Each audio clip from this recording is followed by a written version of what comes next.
kegiatan kita kali ini.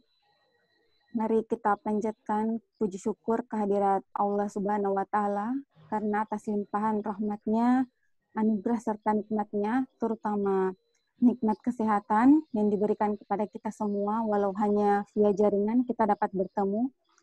Dan tak lupa pula kita sampaikan penyusunan rencana pembelajaran semester RPS Prodi S1. Terlebih dahulu saya akan bacakan CV singkat dari beliau. Bapak Dr. Yusri merupakan dosen tetap di Prodi Ilmu Linguistik Universitas Hasanuddin yang juga memiliki jabatan lektor kepala. Beliau telah menyelesaikan pendidikan baik strata 1 doktoral pasca sarjana maupun doktoralnya. Adapun pendidikan strata 1 diselesaikan pada tahun 1993 di Universitas Hasanuddin, kemudian melanjutkan program pasca sarjana di University of Newcastle dan mendapatkan gelar pada tahun 2003 dan menyelesaikan program doktoral pada tahun 2016 di Universitas Islam Negeri Alauddin. Ya, tanpa panjang lebar, marilah kita bersama-sama mendengarkan paparan dari Bapak Dr. Yusri kurang lebih selama 35 menit ke depan, kemudian dilanjutkan dengan sesi tanya jawab selama 25 menit. Adapun pertanyaan-pertanyaan dari para peserta boleh dicantumkan dalam room chat. Ya, dan kami akan sampaikan kepada pemateri. Ya, kami harapkan untuk men-silent mikrofon dari peserta sehingga kita dapat hikmat menerima materi dari beliau. Ya, waktu dan tempat kami persilahkan. Baik. Assalamualaikum warahmatullahi wabarakatuh. Waalaikumsalam warahmatullahi wabarakatuh. Waalaikumsalam warahmatullahi wabarakatuh. Alhamdulillahirabbil alamin wassalatu ala Rasulillah wa ala alihi washabihi ajmain. Yang saya hormati Pak Johan, ya Ketua Panitia, Ketua Departemen Fisioterapi, dan kawan-kawan yang hadir semua. Mohon izin, apakah slide ini sudah muncul di depan Ibu Bapak semua? Iya, muncul Pak. Oh iya, ini CV saya, karena ada banyak CV saya yang simpang siur, termasuk yang ada di portal Dikti. Bahkan di Dikti itu, NIP saya pernah di perempuan karena kode 2. Tanggal lahirnya juga salah, jadi portal Dikti itu juga tidak semuanya benar. Ya, ini CV saya kalau Ibu Bapak bisa baca yang ada di layar ini. Ini yang sebenarnya. Ya, baik. Saya dikasih amanah untuk berbagi info tentang ini. Ya. Tentang RPS, saya dihubungi Pak Irianto. Ini sudah muncul juga ya? Ya, sudah. Ini mengapa RPS perlu disusun Ibu Bapak sekalian. Kira-kira kita hari ini kan sampai pukul 11, ya, kira-kira seperti ini akan kita lakukan. Landasan hukumnya kita itu pada Permendikbud nomor 3 tahun 2020. Kenapa? Karena Permendikbud nomor 44 tahun 2015 sebelumnya itu sudah diganti. Sebenarnya ada sih Permendikbud nomor 50 tahun 2019, itu kemudian diperbarui lagi oleh Permendikbud nomor 3 tahun 2020 pasal 1 ini. Di sini perubahannya hanya sedikit saja dari Permen sebelumnya. Hanya tambahan di bentuk pembelajaran karena konsep dari Menteri Pendidikan Mas Nadiem itu ditambahkan di jumlah praktikum di konsep Merdeka Belajar, Belajar Merdeka. Jadi kira-kira seperti ini akan kita lalui nanti ke depan. Ibu Bapak sekalian, supaya kita tidak berdebat karena kita akan menyusun kurikulum yang di dalamnya ada RPS, maka saya kembalikan dulu apa sih yang dimaksud dengan kurikulum. Karena banyak di antara kita yang melihat kurikulum itu hanya 2-3 lembar, yang berisi daftar mata kuliah, ada SKS-nya, ada semesternya. Itulah kurikulum. Padahal itu hanya bagian kecil. Jadi, kalau kita melihat kurikulum itu bisa dilihat di Permendikbud nomor 3 tahun 2020 di pasal 1.6. Ya. Jadi, kurikulum itu ada seperangkat rencana pengaturan mengenai capaian pembelajaran lulusan. Kita bicara CPL. Ada bahan kajian, ada proses dan penilaian. Kita bicara RPS. Jadi intinya di kurikulum itu ada profil lulusan, ada CPL-nya, ada RPS-nya, ada bahan ajarnya, sehingga kurikulum itu adalah sesuatu buku yang sangat tebal, bukan 1, 2, 3 halaman saja. Ini yang perlu kita pahami dan kita berada pada posisi itu. Mengapa CPL penting dibuat untuk prodi? Sebelum saya maju di RPS, banyak orang keliru dan banyak dosen tidak mau tahu CPL prodinya. Padahal CPL itu penting karena memudahkan tim dosen. Kenapa memudahkan? Dia menjadi target, dia menjadi tujuan. Ibarat orang yang memanah, itu adalah sasaran. Karena dia adalah sasaran, maka dia akan menjadi standar isi, standar proses, dan standar penilaian minimal dalam kelas paralel. Jadi bayangkanlah kalau misalnya di prodi fisioterapi, ada 3 kelas. 3-tiganya diawasi oleh dosen yang berbeda, pada mata kuliah yang sama. Kalau tidak mengacu ke CPL yang sama, tidak mengacu ke RPS yang sama, maka kasihan ketiga kelas itu akan berbeda-beda, standar isi, standar proses, dan standar penilaian pembelajarannya. Kan itu tidak adil. Karena itulah dibutuhkan CPL, dibutuhkan RPS. Ya, jadi ini menjadi pengarah dalam implementasi pembelajaran. CPL juga penting karena menjadi bagian dari SKPI. Di dalam peraturan pemerintah kita dikatakan bahwa ijazah dan transkrip itu hanya bukti bahwa kita sudah menyelesaikan pendidikan. Yang dilihat nanti adalah SKPI. Orang ini tahu apa, orang ini bisa apa. Dan semua itu tergantung dari SKPI. SKPI diambil dari CPL, ditambahkan dengan pengetahuan dan keterampilan yang diperoleh di luar perkuliahan. Itu SKPI. Jadi, CPL itu sebenarnya profil sikap pengetahuan keterampilan yang dimiliki suatu prodi. Makanya harus dipikirkan baik-baik. Dengan kata lain, bahwa CPL itu adalah spesifikasi lulusan suatu prodi. Ini yang menjadi fondasi dari RPS yang akan kita susun nanti. Dasar hukumnya jelas ya, ini Permendikbud nomor 3, ada standar ini, ya bisa dilihat semuanya di sini ya. Nanti ini materinya saya share nanti di chat nanti kalau saat istirahat nanti. Ya, jadi kita tidak sembarang bicara. Ketika kita berbeda pendapat tentang format RPS dan macam-macam, maka kita kembalikan ke dasar hukum yang ada. Supaya kalaupun kita ada multi atau perbedaan penafsiran terhadap pasal-pasal dan ayat yang ada di dalam lembaran hukum negara kita, itu bisa kita pertanggungjawabkan. Jadi bukan asal bunyi, bukan menurut saya, tapi ada di peraturan ini yang saya pahami seperti ini, sehingga kita bisa terselamatkan dari debat kusir yang tidak berujung. Nah, di dalam Undang-Undang Nomor 14 Tahun 2005 tentang guru dan dosen, itu kan sudah disebutkan bahwa dosen adalah pendidik profesional dan ilmuwan. Ya, salah satu di antaranya ada 5 yang harus mereka miliki: merencanakan, melaksanakan, mengendalikan, menilai, mengevaluasi. RPS itu bagian dari merencanakan. Ada melaksanakan pada saat kita mengampu mata kuliah, kita membimbing, tapi itu kan bisa terlaksana jika kita berangkat dari RPS. Dan seterusnya hingga evaluasi pembelajaran terakhir. Itulah di dalam Undang-Undang Nomor 14 Tahun 2005 tentang guru dan dosen. Ya. Persoalan sekarang kondisi dosen Unhas. Kita harus mengajar di kampus kan. Di sisi ini kita juga harus meneliti. Kita harus melaksanakan pengabdian.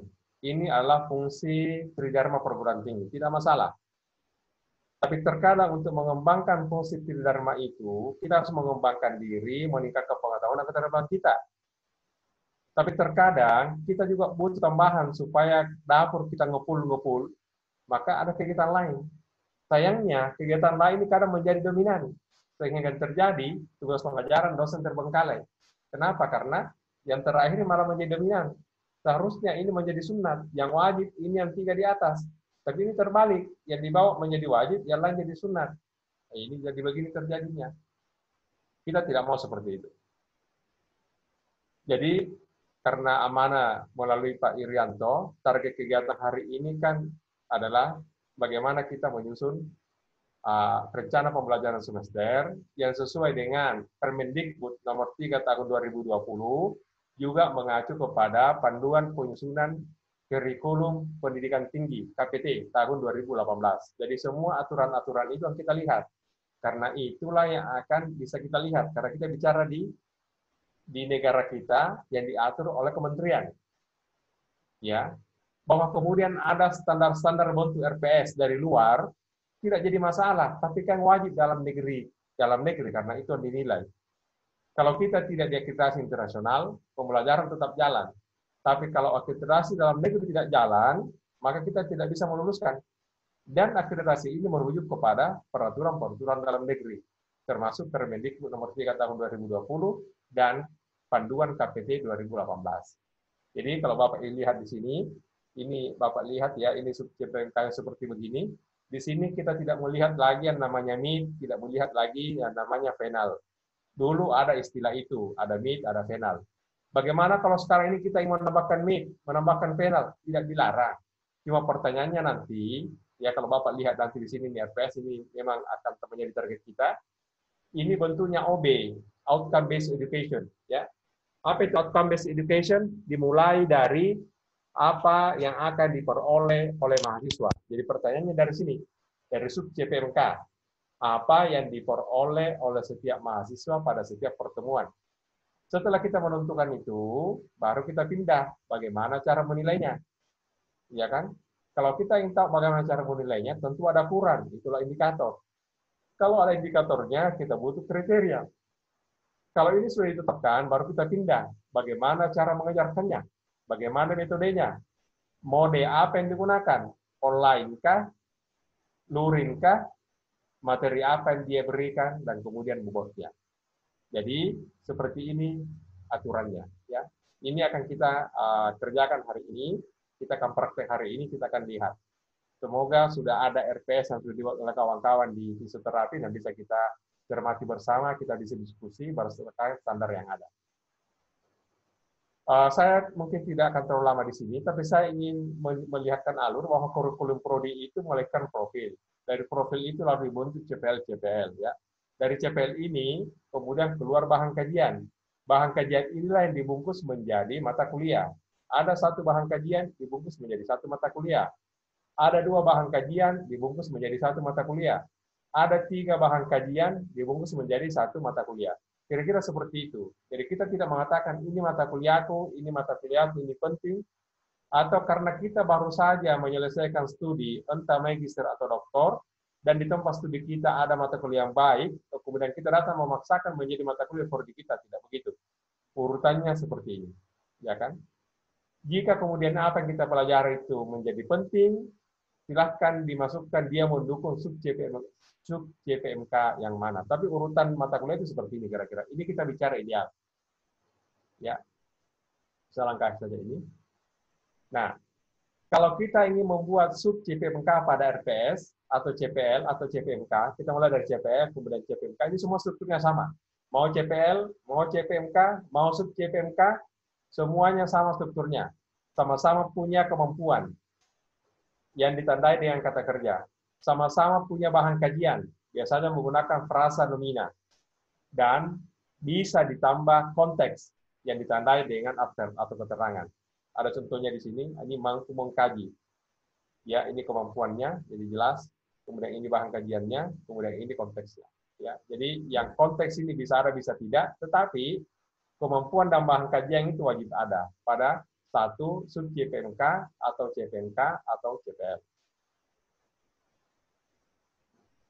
Jadi kalau kita sudah membuat sub CPMK, maka pertanyaannya bagaimana cara mencapainya, bagaimana cara kita ketahui bahwa itu sudah tercapai, dan ketika berapa lama sub CPMK tersebut dicapai. Nanti kita sebentar langsung praktek aja. Ya.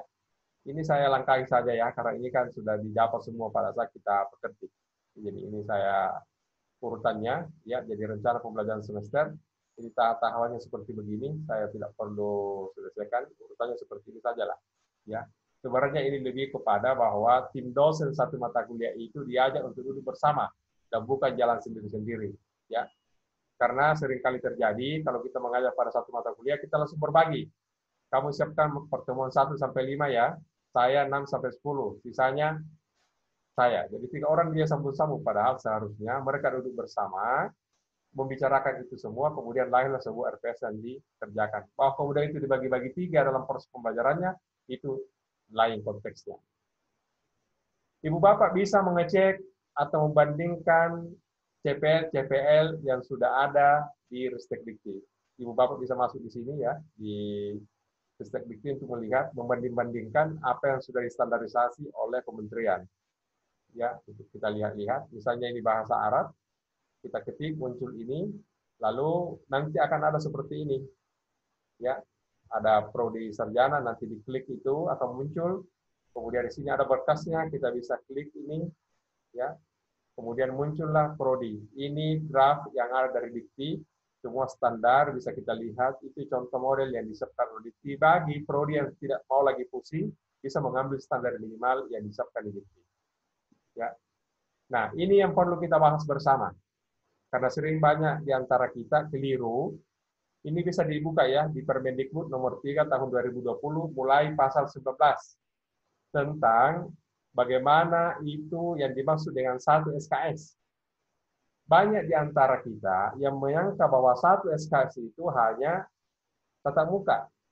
Sebelum kita ke tatap muka, perlu kita pelajari bahwa di dalam Permendikbud itu di pasal 14 ada yang disebut dengan bentuk pembelajaran dan ada namanya metode pembelajaran. Bentuk pembelajaran itu diantaranya adalah kuliah, responsi, tutorial, seminar, dan praktikum. Ada 10 di Permendikbud nomor 3 tahun 2020. Kalau Permen sebelumnya, termasuk Permen 44 2015, bentuk pembelajaran itu cuma 4. Kuliah 1, responsi tutorial 2, seminar 3, praktikum 4. Ketika kita memilih bentuk pembelajaran seperti itu, konsekuensinya ada SKS yang diminta. Kalau kita memilih kuliah, responsi, dan tutorial, maka ada yang disebut dengan tatap muka, penugasan terstruktur, dan belajar mandiri. Ada SKS di sana. Ya.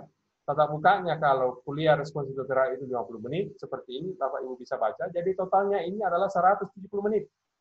Ingat, kalau kita bentuk kuliah, responsi, tutorial, berarti ada 3 komponen yang harus ada. Kalau kita di sekolah nanti, Bapak Ibu memilih di RPS-nya adalah kuliah, maka ketiga ini harus tergambarkan nanti di sekolah. RPS yang dimasukkan di sekolah, dan sekolah bisa menyiapkan itu. Sama kalau kita seminar, ya hanya 2, tatap muka dan belajar mandiri, tidak ada penugasan terstruktur. Tetapi tatap mukanya di seminar dengan kuliah beda. 1 SKS di kuliah 50 menit, 1 SKS di seminar 100 menit. Tapi total keseluruhan ini adalah 2,83 jam atau dibulatkan menjadi 170 menit. Ini ya, dibulatkan menjadi 3 jam. Kalau praktikum semuanya tatap muka dan itu 170 menit. Jadi 1 SKS itu sebenarnya adalah 170 menit sebenarnya ya. Oh maaf, gambarnya masih gambar sektivis, saya belum ubah menjadi Tuturi Handayani. Jadi kalau kita lihat ini di pasal 14, bentuk pembelajaran itu yang ini. Ya. Ini Bapak lihat ya. Ini bentuk pembelajarannya. Bisa kita pilih kuliah. Kalau kita pilih kuliah, berarti komponennya nanti di sekolah ada tatap muka, belajar mandiri, dan penugasan terstruktur. Kalau Ibu Bapak pilih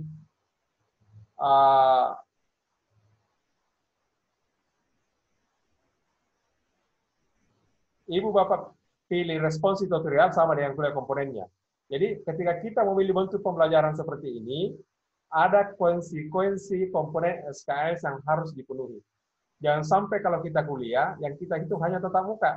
Kurang. Itu artinya kita tidak menggunakan hak kita, tidak menggunakan kewajiban kita. Kita mengambil hak mahasiswa di belajar mandiri dan penugasan tertentu. Sebentar kita akan lihat lebih detail. Kemudian, ya, metodenya seperti ini. Ya, ini ada 7 yang disebutkan dalam permen ini, kemudian dikunci yang 8, pembelajaran lainnya efektif. Ini terbuka untuk membuat metode macam-macam. Ya. Jadi, proses pembelajaran akan tergambar nanti dari RPS seperti ini. Ya, ini akan terlihat nanti pada saat kita menyusun RPS. Nah, kalau kita menilai, perlu juga kita perhatikan. Sekarang kita bingung bagaimana cara menilai sikap, bagaimana menilai keterampilan umum, keterampilan khusus, dan penguasaan pengetahuan. Tekniknya ini sudah ada. Ya, ini Bapak bisa baca di pasal 21 sampai pasal 24. Ini ya. Ada tekniknya, ada observasi, penilaian diri, penilaian antar teman, ada partisipasi, ada uji kerja, tes tertulis, tes lisan, angket, dan yang setara. Ya, instrumennya bisa seperti ini. Jadi ini adalah teknik atau instrumen penilaian. Yang kadang orang bingung setelah mulai dari CPMK, bingung bagaimana membuat penilaiannya. Indikatornya, tekniknya, atau bentuknya, kita kadang kemudian bingung di situ. Ya. Ini contoh instrumen penilaian, karena ini kadang yang berat. Misalnya, kita menggunakan sikap. Ya, ini kan yang sering terlupakan itu sikap. Meskipun sikap itu tidak masuk dalam RPS kita, karena sudah diajarkan di NKU, tetap juga kita menilai kalau kita mau. Tapi dia hanya dalam bentuk observasi, ya, dengan instrumen jurnal. Jadi misalnya mahasiswa saya, misalnya ya ini yang lalu, si Ahmad itu, saya ubah namanya, bukan Ahmad sebenarnya ini. Dia itu sering meninggalkan laboratorium tanpa meletakkan tetikus, papan tulis, bantalan tetikus pada tempatnya. Jadi dia keluar saja, padahal kan kita sudah aturan. Bagaimana cara menyimpan mouse di tempat PC, ya, karena itu dia melanggar sikap taat hukum.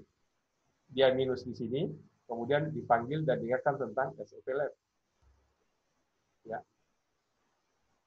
Si Fajar mematikan PC temannya yang masih aktif lalu membungkusnya. Karena kita di lab kami itu ada SOP. Begitu selesai, setiap PC yang ada harus dibungkus. Ya. Memiliki kepedulian. Ya, ini ada butir seperti begini. Jadi kita bisa melihat butir tanda sikap yang ada di CPL kita. Kita bisa lihat seperti ini. Kita bisa catat satu persatu. Tidak semuanya orang, karena rata-rata kan yang aneh-aneh aja yang kita catat. Tentu tidak semuanya kita bisa rangkum, tapi setidaknya kita punya data. Ya. Apa yang harus dilakukan? Ya, menyusun RPS. Ini sebagai contoh. Ini sebagai contoh saja ya. Jadi ini misalnya, ini masalah metode penelitian. Sub CPMK-nya mampu menjelaskan berbagai metode penelitian. Ini contoh, ya, mampu menjelaskan. Berarti kata menjelaskan ini kan kemampuan menjelaskan. Objeknya itu berbagai metode penelitian. Ini bahan kajiannya. Kita tidak punya konteks. Nah, sekarang kita akan pindah ke penilaian.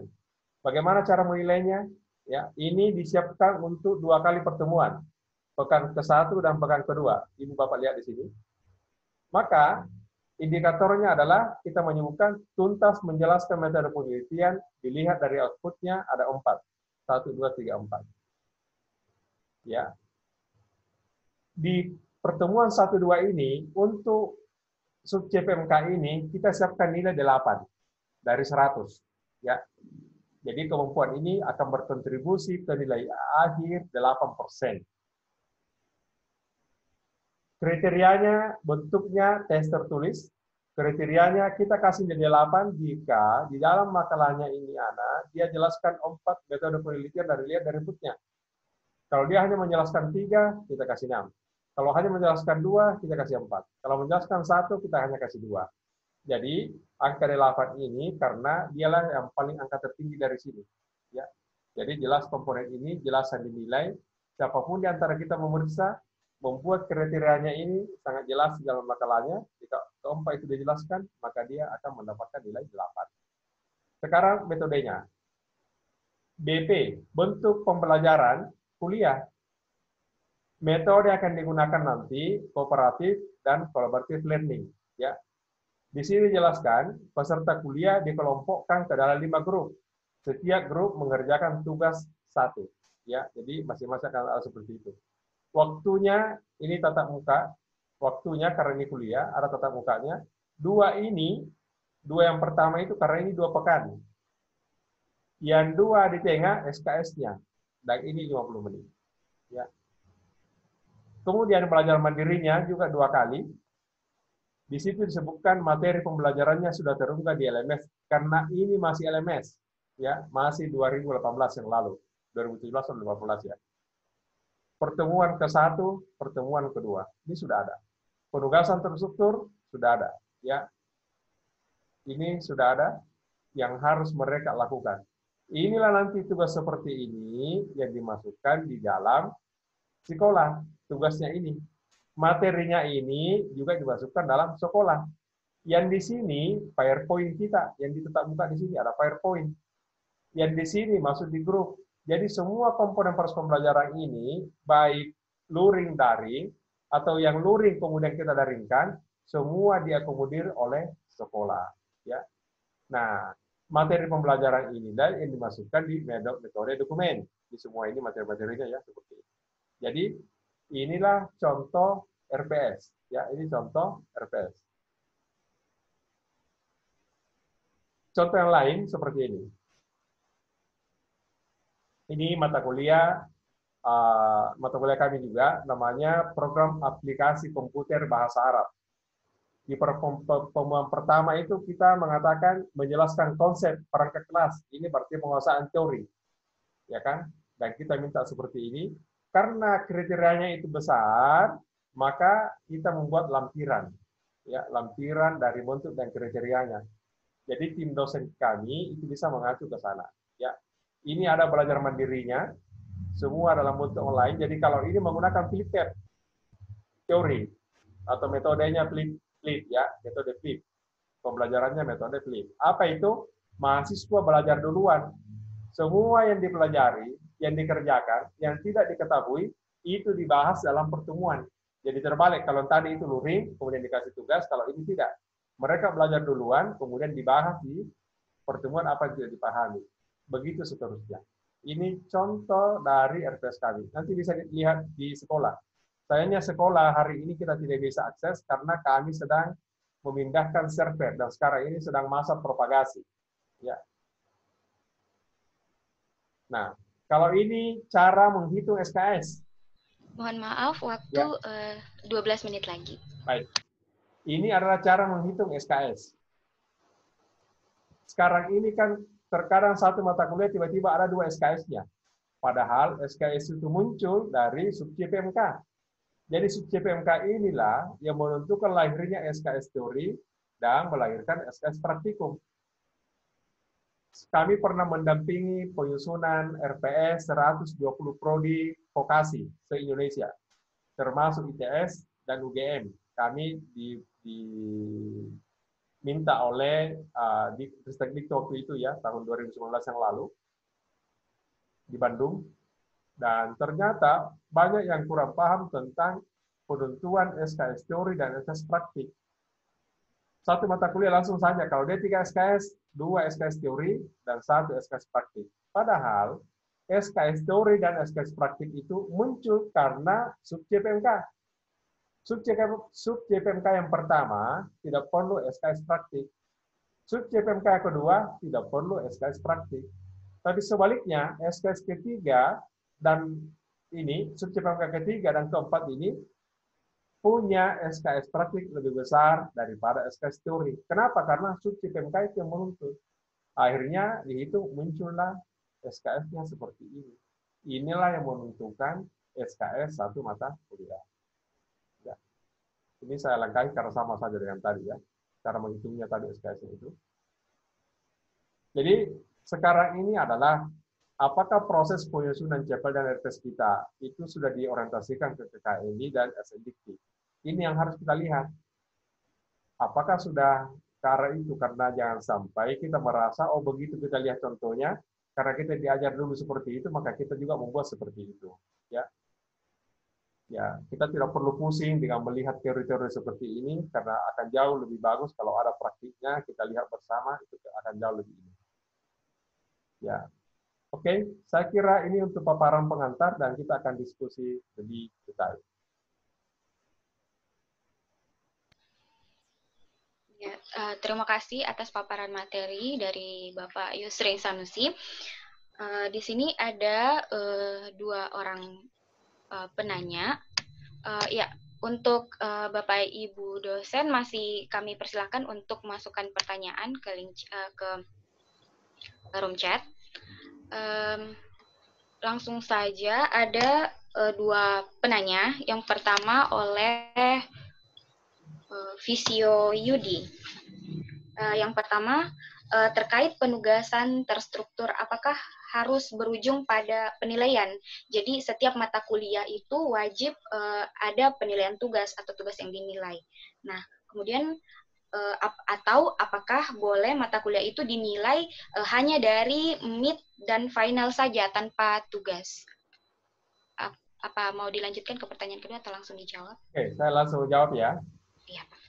Nah, jadi konsep mid dan final itu adalah konsep GP apa dulu namanya, GPRP yang dulu ya, yang ada sasaran, yang ada titik dulu.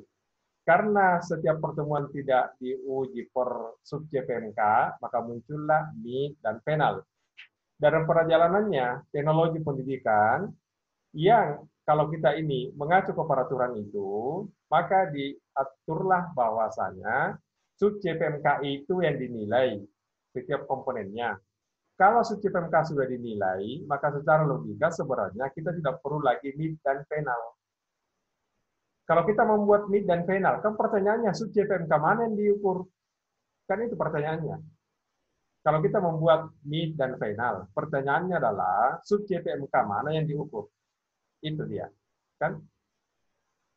Saya ingin tunjukkan kembali di slide saya. Ya.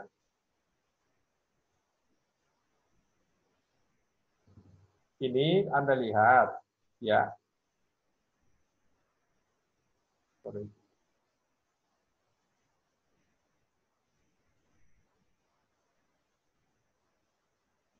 Nah, ini kan sub JPMK 1, 2, dan seterusnya, itu kan di sini sudah ada bobot nilainya.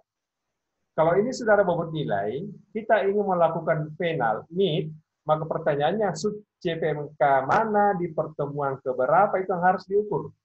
Atau dia digabung 1, 2, 3, kemudian diukur jadi 1. Pertanyaannya, kembali, sub JPMK mana yang harus kita ukur. Itu aja jawabannya. Kalau kita bisa mampu jawab, ya silahkan. Saya tidak mengatakan mid dan final tidak boleh ya. Cuma pertanyaannya, kalau kita melakukan itu, apa yang diukur?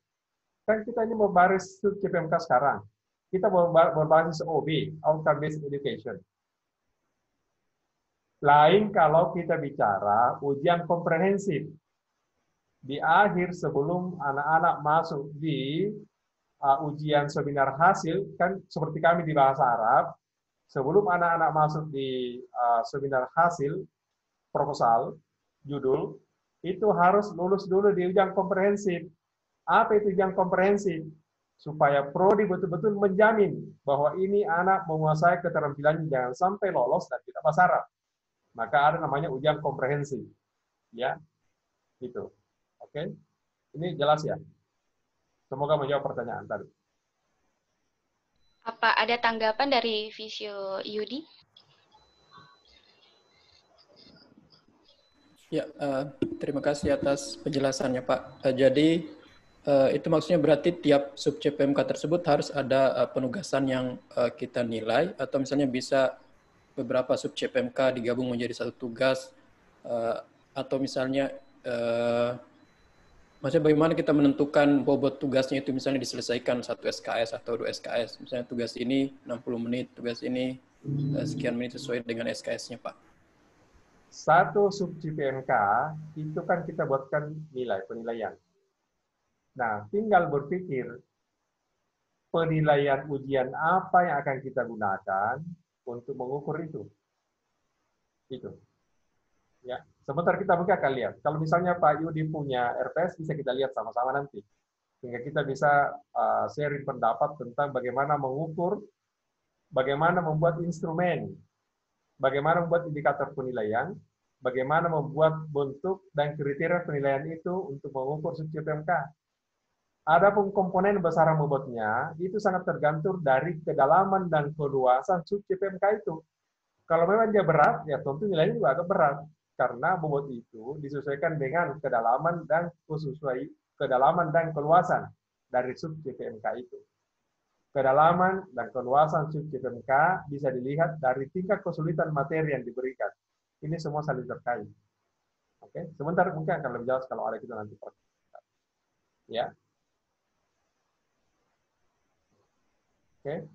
Ada pertanyaan juga dari Visio Rijal yang hampir senada bahwa apakah penilaian ini bisa langsung direct respon ke mahasiswa seperti itu, langsung ini. Direct langsung, iya memang mahasiswa yang langsung ini kan dalam bentuk kuis, soal tertutup dan sebagainya, ya memang seperti itu penilaiannya. Oh, iya. Berarti berupa kuis juga bisa ya? Iya. Oke. Ada tanggapan lagi, Visio Yudi? Cukup untuk penugasan. Cukup. Oke. Kemudian untuk penanya ketiga yaitu Visio Johan Aras. Ya, kami dari Prodi Fisioterapi akrab dengan mata kuliah teori, diskusi, atau belajar di samping tempat tidur, bedside teaching. Kemudian seperti simulasi. Kemudian apakah tiga hal ini bisa terintegrasi dalam penjelasan Bapak Yusrin dan bagaimana bobot penilaian dari masing-masing hal tersebut? Bisa bedside teaching. Iya, boleh saja digabung semuanya. Mungkin sebentar kita lihat kalau ada kalau ada contoh RPS-nya bisa kita lihat bersama-sama, kita bisa lihat, ya.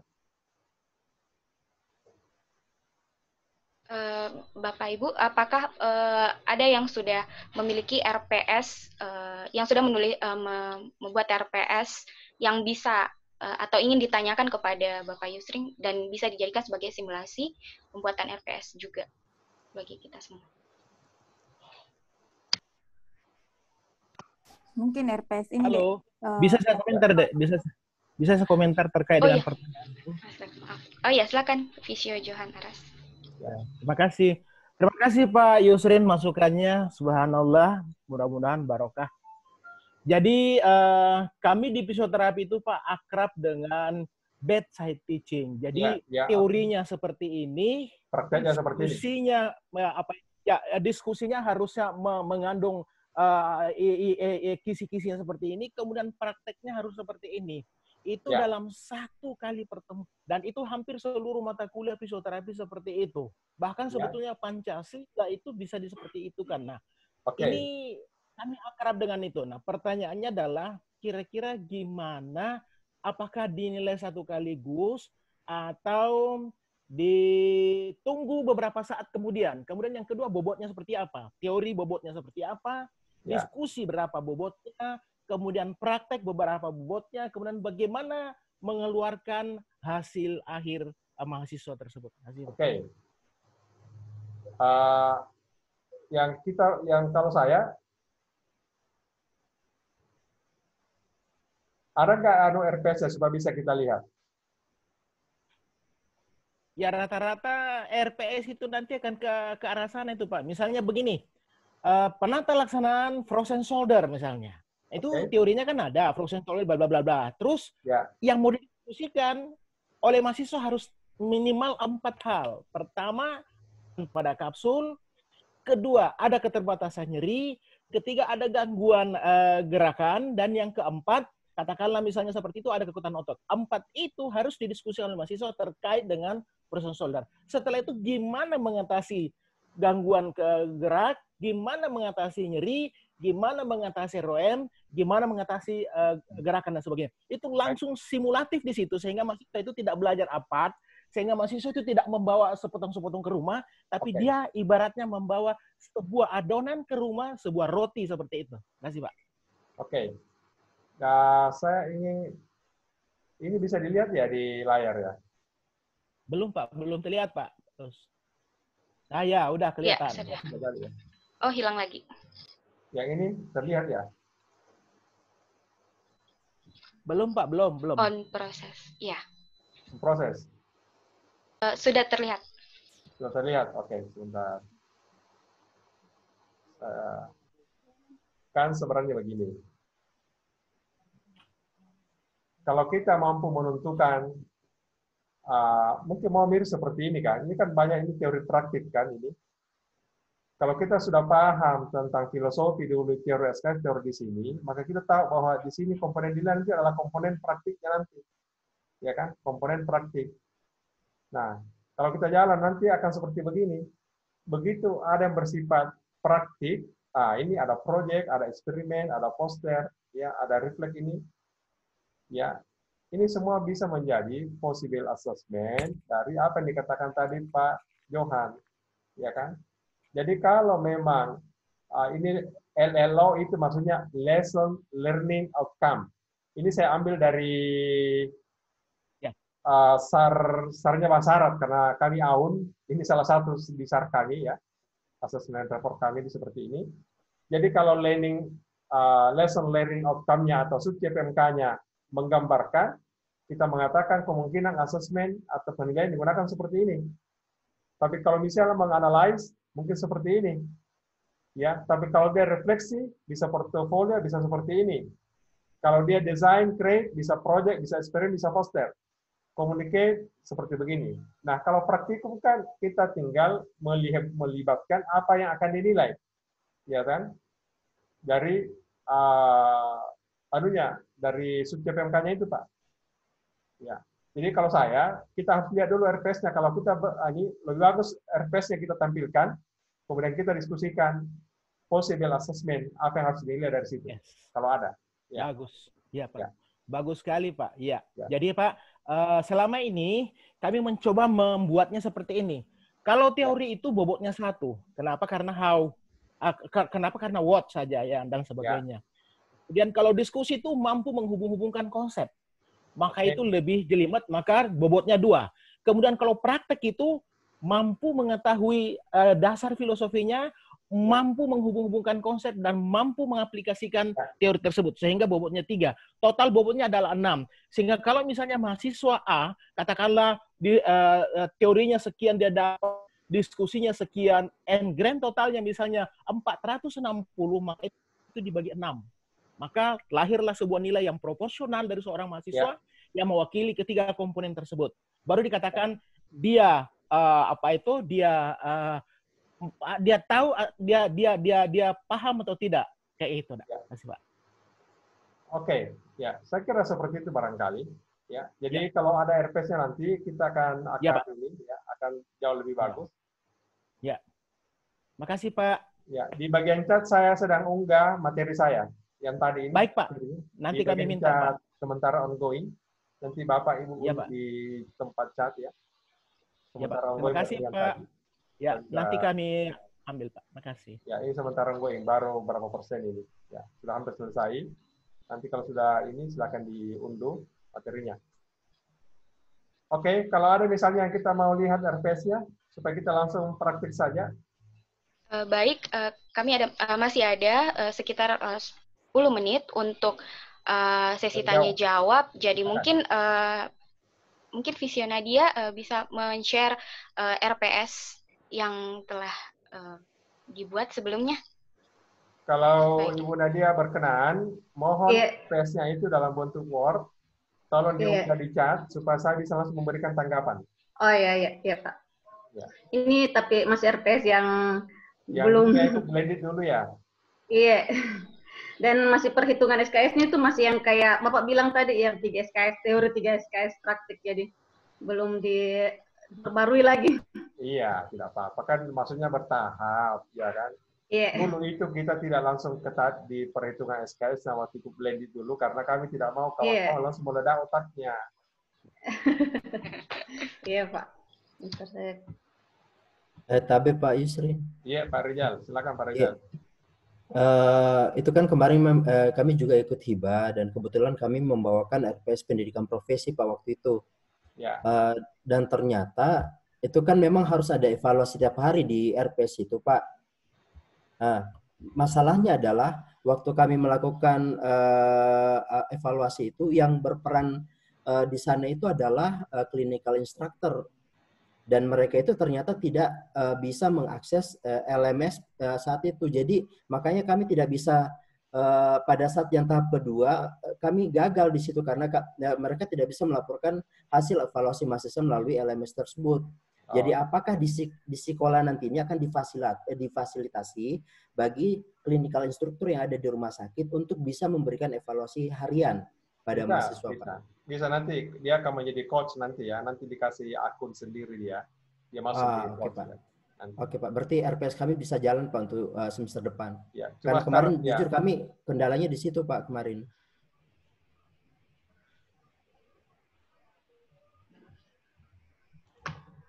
Ya, cuma sekarang ini kan sekolah kami lagi ini. Barangkali Ibu sudah baca semua informasinya ya? Iya, betul Pak. Sudah masa propagasi. Ya, apa itu masa propagasi? Jadi ketika kita pindah ke server baru, ibarat alamat rumah itu kan belum dikenal sama orang banyak.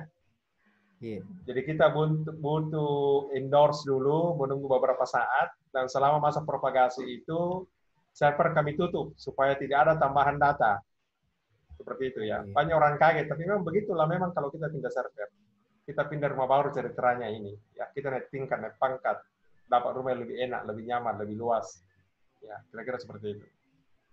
Pak Yusri, satu lagi Pak. Apakah kami masih kemungkinan bisa menarik data yang di LMS kemarin Pak? Soalnya sekarang saya bisa. Tidak bisa. Sekarang cuma kan begini. 2019 itu sebenarnya saya sudah berteriak bahwa server LMS itu ibarat rumah sudah mau rubuh. Kalau rumah itu sudah rubuh, siapa lagi mau masuk? Kasihan, tidak bisa lagi masuk. Nah, setelah rubuh baru R1 mengatakan datanya begini-begini, saya sudah capek Pak, saya sudah berteriak. Jadi kalau ada yang bisa masuk dan terhambat, ya seperti resiko. Ya. Coba saja, masih bisa ditarik, silahkan. Sudah berkali-kali Pak dicoba, masih tapi kayaknya nggak bisa. Saya nggak bisa loh. Saya beberapa hari lalu masih akses, cuma nggak bisa menambahkan kalau nggak salah, nggak bisa menambahkan, tapi yang data yang di situ masih bisa diambil. Iya, mau menarik saja sih. Saya sudah beberapa kali coba nggak bisa soalnya. Dicoba-coba saja, karena itu kan untung-untungan pas kita dapat ibarat rumah yang runtuh, ada lorong yang kita tidak celaka ya masuk. Siap. Kita sudah kasih berita begitu. Jadi, bahkan ada Prof. Halmar itu dari fisika, itu marah menyurat resmi ke R1. Supaya LMS diaktifkan kembali, bukan tidak mau diaktifkan, apa juga ruginya saya tidak aktifkan. Persoalannya servernya ambruk, rumah hancur, gimana caranya membangun Pak? Ya kan, saya sudah bilang bahwa harus diganti dari dulu, dari tahun WHO lah saya diganti. Nanti ambruk baru koarsin di sini. Saya bilang, ya silakan nanti diperbaiki bagaimana kalau saya tidak ada waktu untuk memperbaiki kembali.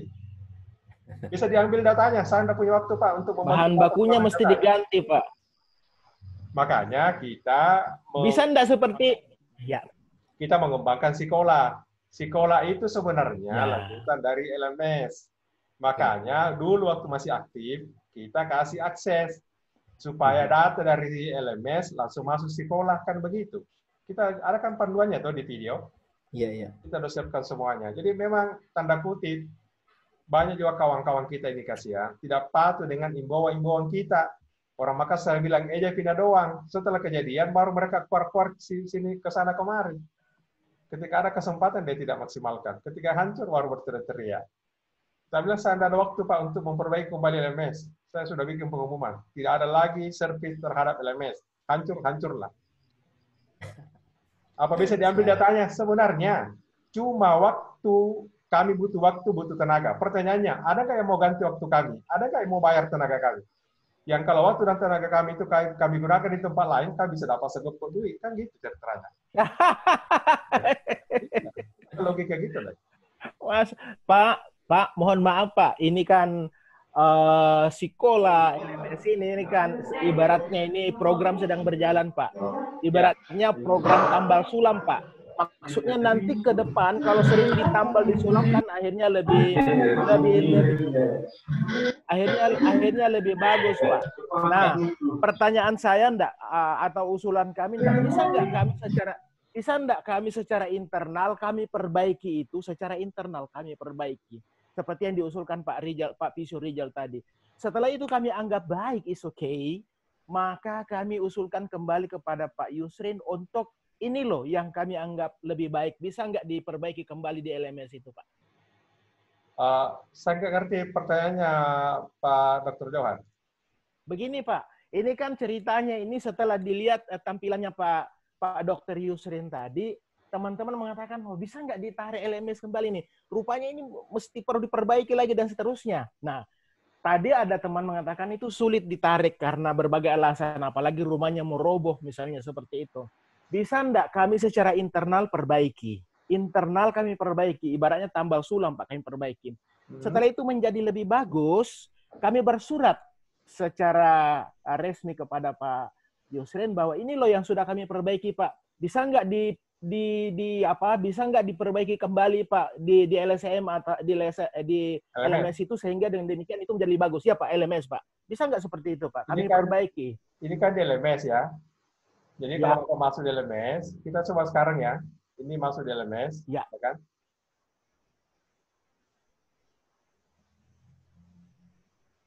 ini sudah kasih info penting bahwa ini kita sudah tidak support lagi.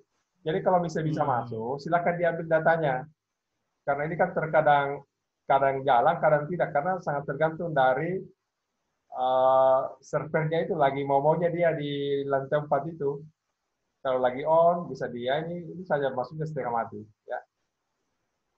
Ini, Bapak nanti tetap bisa coba masuk, ambil datanya di sana ya. Cuma saya ingin tunjukkan begini Pak, supaya kita tidak salah paham ini tentang sekolah. Ya. Jadi kan sekolah itu seperti ini. Ini bisa dilihat ya di layar. Jadi sekolah itu, ya, kalau kita bicara e-learning, LMS atau sekolah atau apapun itu, ya, seperti begini. E-learning itu ada orang yang akan berinteraksi di sana, ada user, ada dosen, ada mahasiswa. Ini kita lambangkan dengan orang yang bawa tas, ya. Orang bawa tas. Kemudian ada e-learningnya, inilah sekolah. Ya, sekolahnya di aplikasi ini di sekolah, mobilnya. Jadi dosen, mahasiswa naik di mobil ini. Tapi kan dia harus melalui perjalanan. Inilah internetnya, jaringan internet ini, ya kan? Ini jaringan internetnya. Kemudian ada server, itulah tempat parkirnya. Mobilnya bisa lari cepat. Tetapi jaringannya ngadat, sempit, ya tetap mobilnya ini pelan-pelan. Yes. Sekarang jalanannya luas tol, tapi tempat parkirnya sempit.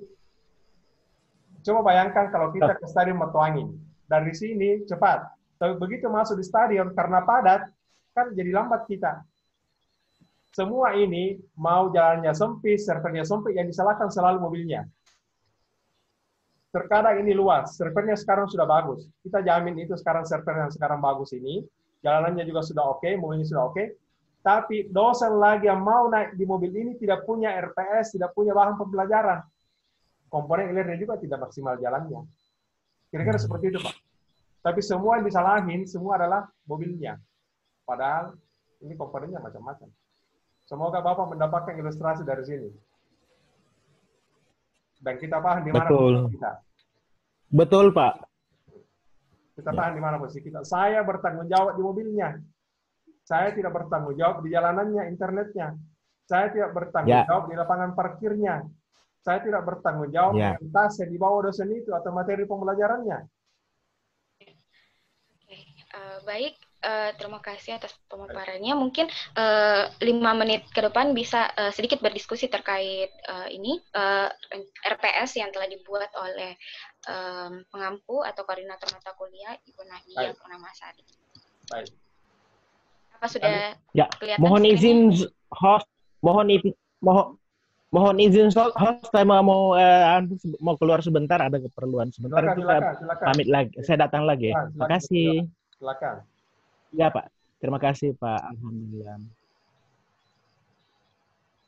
Baik, Ibu Nadia. Bisa sebentar. Bisa saya share ya? Iya.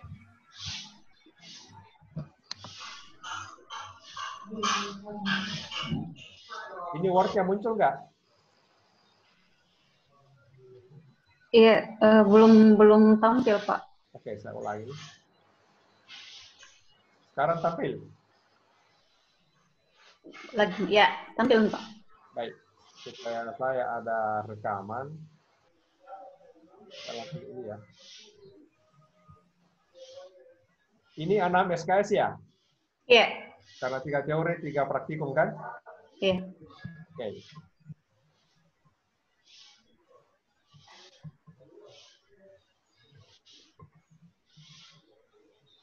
Nah, ini dari CPL 1 ini sampai ke sini, ini semua ada di CPL-nya Prodi ya? Ini. Iya, diambil dari CPL Prodi. Ini semua masalah teori ya. Hanya terakhir ini yang berkaitan dengan praktik. Praktik, iya.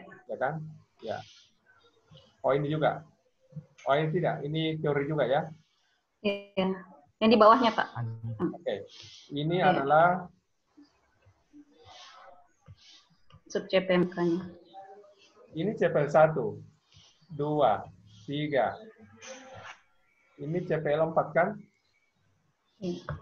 Ya, ini? Iya. CPL 5. Yang itu kan? Iya. Ini CPL 6. 5, CPL toh? Iya, 6. 6 CPL. Nah, di sini kenapa ada 9 CPL? CPMK ya, Pak ya? Sub CPMK-nya. Ini bukan. CPMK-nya sudah oke. Pertanyaannya sekarang, ini kan ini cuma 6 CPL. Kenapa di sini ada 9 CPL? Iya. Yang Di situ ini, saya pemahamannya, saya pemahamannya ini yang CPL yang di bawah ini adalah sub CPMK-nya dari mata kuliah ini. Ini sub CPMK di sebelah kanan, makanya gambarnya ini. Oh iya. Oh iya Pak. Ini CPL ini. Iya, siap. Artinya, Iya. kalau saya tanya, ini sub CPMK pertama ini dia mendukung CPL mana dari sini? Iya. Ini, yang mana kita lihat di atas ini. Yang pertama ini menunjukkan yang mana ini? Yang pertama. CPL 1. Iya, CPL 1. Berarti CPL 1 ya. 1. Iya. Yang kedua, menjelaskan ini. Dia mendukung yang mana di atas di sini?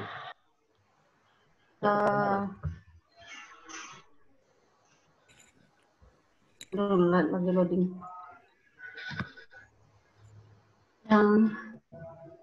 Yang ke CPL 2. CPL 2, berarti oke ya? Berarti sudah 2 kan? Ya, iya. Terus yang ketiga. Iya. Yang ketiga. Pengukuran CPL 3.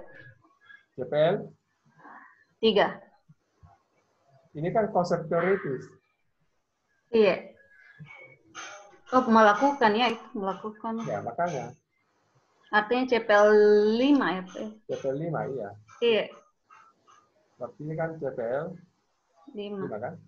Iya. Yang keempat, menjelaskan. Iya, CPL 3. CPL 3. Iya. Yang keempat, yang ini, membedakan pemeriksaan. CPL 3 juga. CPL 3, oke. Terus, ini? Yang selanjutnya, analisis aplikasi, itu CPL yang 5 ya, iya 5. Mengaplikasikan ini? Iya. Atau mungkin ini? Menganalisis dan mengaplikasikan. Membedakan pemeriksaan ini, yang mampu membedakan pemeriksaan. Ini CPL 5 ya? Iya. Yang membedakan pemeriksaan itu CPL. Mohon maaf, lagi 2 menit, bisa mungkin langsung ke bentuk dan metode asesmennya juga. Ya, sebentar, kita lanjut. Nggak usah dipotong ya, karena kalau potong waktu ini tidak selesai. Ya. Terima kasih. Ini terus, ini analisis ini. Menganalisis itu CPL CPL 5. Kemudian memahami dan mengaplikasikan teknik NDT juga CPL 5. Ini kalau orang sudah mengaplikasikan, menurut saya tidak perlu memahami, karena kalau aplikasikan pasti paham. Iya. Gitu kan? Ya. Iya. Kemudian ini juga tidak perlu memahami, karena kalau dia sudah mengaplikasikan. Iya. Ini berapa? Jadi mengaplikasikan saja, Pak ya. Berapa ini? CPL 5 juga? Iya. Ada yang tidak tercover ya. CPL 5 juga? Iya, CPL 5. Makanya CPL 5. Yang terakhir itu CPL 6. Ya, masih mengaplikasikan pemeriksaan ini. Iya. Mengkaji menyelesaikan problem gerak fungsi. Oke. Iya. 6. Iya. Berarti kita tidak butuh CPL 4. CPL 4 itu ya. Iya kan? Ini buktinya ada di sini. Iya. ya kan? Konsep teoritis penyuluhan kesehatan. Oh iya iya. Kita tidak butuh ini kalau begitu. Nah, ini bisa terjadi kalau masing-masing dosen sendiri yang memulih CPL-nya. Jadi dia mau melaksanakan cocologi, ini cocok barangkali. Iya. Bukan dibagi dari awal. Makanya kan ada struktur pembagian CPL. Iya, betul. Mulai dari awal. Jadi kita tidak cocologi di RPS kita, bukan pengembangan. Ya, seperti pengembangan CPL dosen. Jadi kan ada struktur di mana dosen langsung mendapatkan bagian bahwa dia harus mata kuliahnya ini yang harus menjadi bagian dari mata kuliahnya dia. Bukan dia yang mencocok-cocokkan bahwa ini mata kuliah cocok dengan ini, cocok dengan ini. Itu nanti tidak terdistribusi. Cuma karena di Indonesia ini sudah terlanjur ada seperti itu, akhirnya kita berangkat dari belakang ke depan. Ya, tidak apa buat. Sekarang kita dari depan ke belakang. Pembuktian terbalik. Ya, ini terbalik. Pembuktian terbalik, Pak. Akhirnya cocok ini semua, toh? Iya. Oke, kita lanjut ya. Iya. Kita lanjut. Nah, ini sudah ya. Oke. Ini saya tidak perlu ganggu, ya. Jadi ini sudah ada, saya simpan ya. Nah, kemudian kita ke bawah. Nah, ini yang di copy, yang dari sini kan, ini yang di copy. Iya. Langsung ke bawah di situ.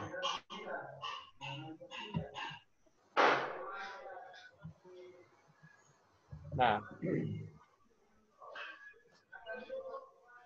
indikatornya ini.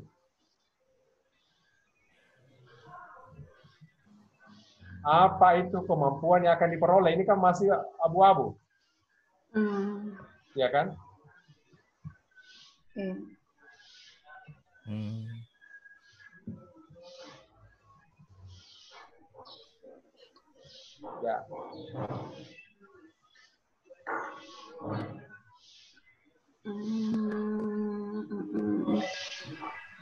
Oh, itu bentuk penilaiannya ya, Pak ya?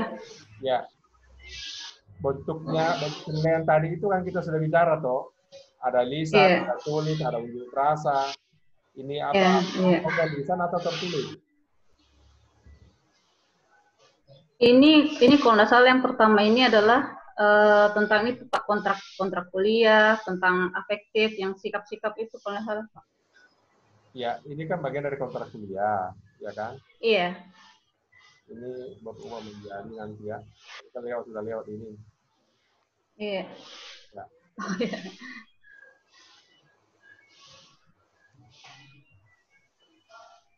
Oke.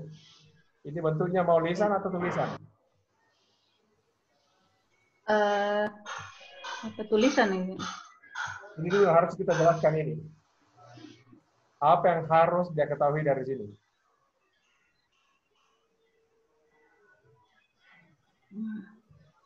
Kontrak kuliah kayaknya. Sikap sih Pak, lebih ke sikap. Ya. Lebih ke sikap kayaknya Pak.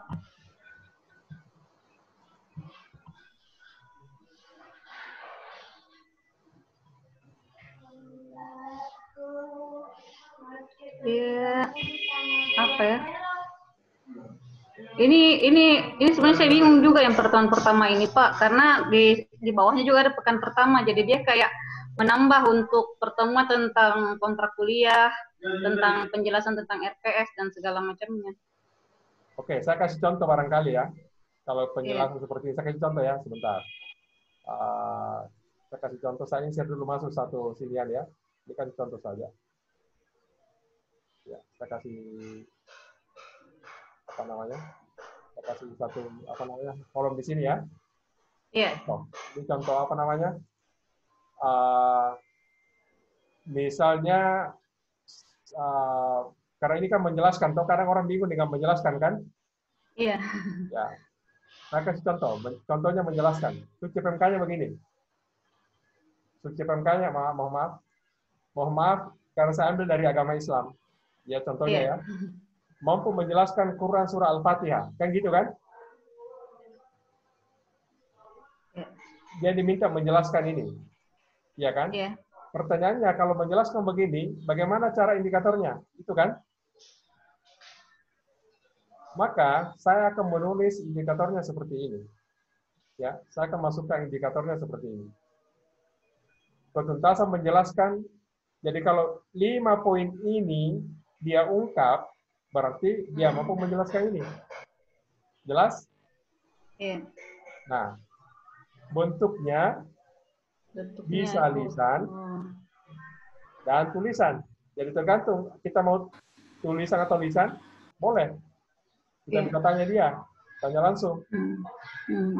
Ya, kriterianya. Bagaimana cara membuat kriteria? Kalau ini bagian dari seluruhan dan nilainya di sini, misalnya, anggaplah nilainya di sini, bobotnya dia akan mendapatkan nilai 5, ya kan? Nilai 5. Maka tentu di sini poin tertinggi adalah 5, kan? Maka, kan begitu ya? Iya. Oke. Maka, saya akan membuat kriterianya seperti ini. Nih. Jika dia menjelaskan 5 poin pada indikator, dia dapat poin 5. Jika 4, oh iya. bisa dipahami ini? Betul. Iya. Betul. Jadi tidak abu-abu, artinya ketika ada orang lain yang masuk menguji meskipun bukan kita, dia tinggal melihat ini, ada nggak yang 5 ini, dapat poinnya. Kalau seperti ini, pertanyaannya, mana itu? Kita kan tidak bingung dengan indikator. Ya, jadi kriteria itu harus jelas. Jelas, abu-abu. Itu contoh. Jadi mungkin bisa Pak ya, kalau itu indikatornya diambil dari misalnya kalau di GPRP lama itu berarti dari TIK-TIU-nya Pak Di, bisa jadikan itu berarti indikatornya. Tidak jadi masalah. Ya, tidak jadi masalah. Nah, saya kasih contoh lagi, contoh lagi. Ini kan teori. Bagaimana kalau yang praktik? Ya kan, yang praktik. Saya tambah lagi sini 1 kolom ya. Satu tambah kolom di bawah ya, 1. Iya. Ya, ini saya kasih lagi contoh misalnya yang praktik, ya kan? Karena ini praktikum, saya kasih begini contohnya. Sebentar dulu Pak, ini ada telepon dari LPDP. Sebentar, mohon. Halo, iya Pak Ca.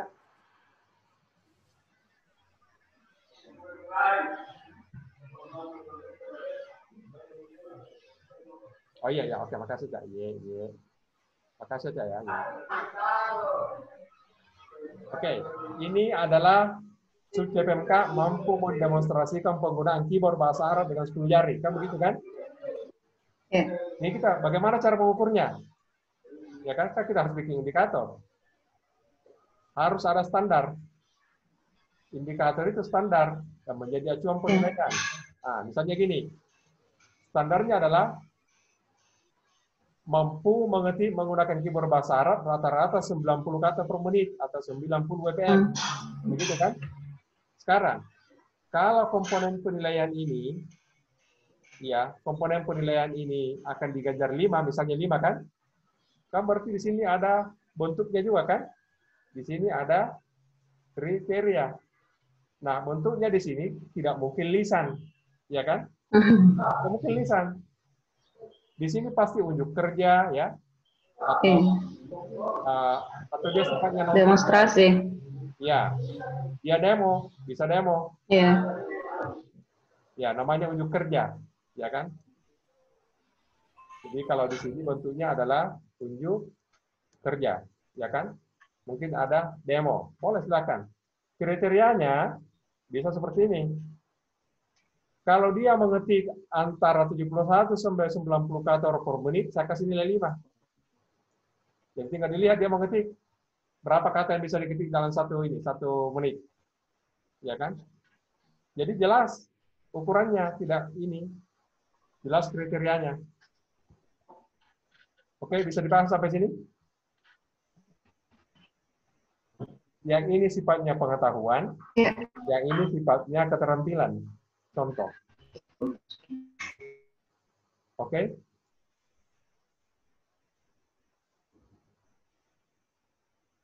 Bisa ya?